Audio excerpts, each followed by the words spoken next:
അല്ല, ഗേറ്റിന് മുമ്പിൽ ഓട്ടം നിർത്തിയാൽ മതിയെന്ന് പറഞ്ഞല്ലോ, അതുകൊണ്ടാ ചോദിച്ചേ. എടാ ഒച്ച വെക്കാതെ, ഞാൻ പറയാം. അത് ശരി, രഹസ്യ. എടാ കമല, നിനക്ക് നിന്റെ ആശാനോട് ഇഷ്ടവും സ്നേഹവും ഒരു ഇത്തിരി കൂടുതലാണെന്ന് എനിക്കറിയാം.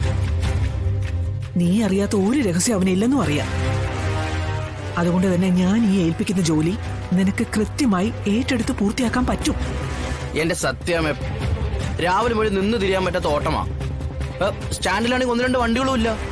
അപ്പൊ അവിടെ ഉള്ളവർക്ക് നല്ല ഓട്ടമാ. അതിനിടെ സത്യം ഏൽപ്പിക്കുന്ന ജോലി കൂടെ എടുക്കണമെന്ന് പറയുമ്പോ, അല്ലാട്ടെ എന്ത് ജോലിയാ? അല്ല, ഫാൻ്റെ താഴെ ഇരുന്ന് ഫയൽ നോക്കുന്ന വല്ല പണിയാണാ? കളക്ടറിന്റെ പണിയാ. അല്ല, അപ്പൊ ഏട്ടത്തിയമ്മ രാജിവെക്കാൻ പോവാണാ?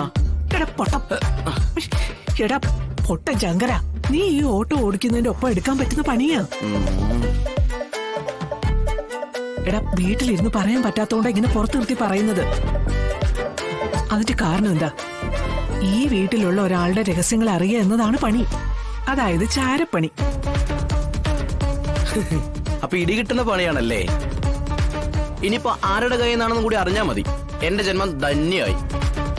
പറ സത്യമേ, ഞാൻ ആരുടെ മനസ്സിന്റെ അകത്തേക്കാ ചാരപ്പണിയുമായി തലവെച്ചു കൊടുക്കേണ്ടത്?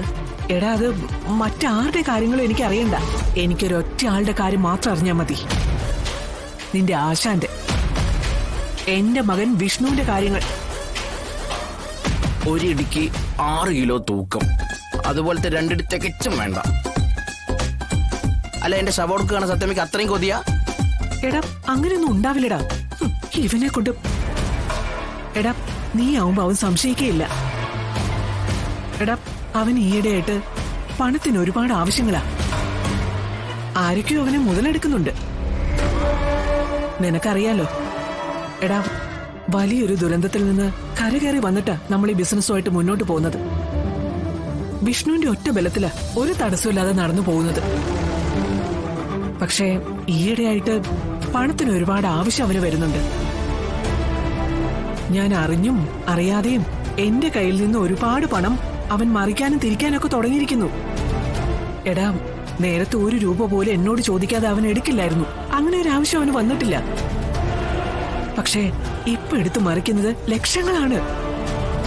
അത് എന്തിനെടുത്തു എന്ന് ചോദിച്ചാ കൃത്യമായിട്ടൊരു മറുപടി അവനില്ല. എടാ ഞങ്ങളുടെ കുടുംബത്തോട് കൂറുള്ളവനാണ് നീ. അതിലുപരി നീ നിന്റെ ആശാനെ സ്നേഹിക്കുകയും ബഹുമാനിക്കുകയും മനസ്സുകൊണ്ട് ആരാധിക്കുകയും ചെയ്യുന്നവനാ.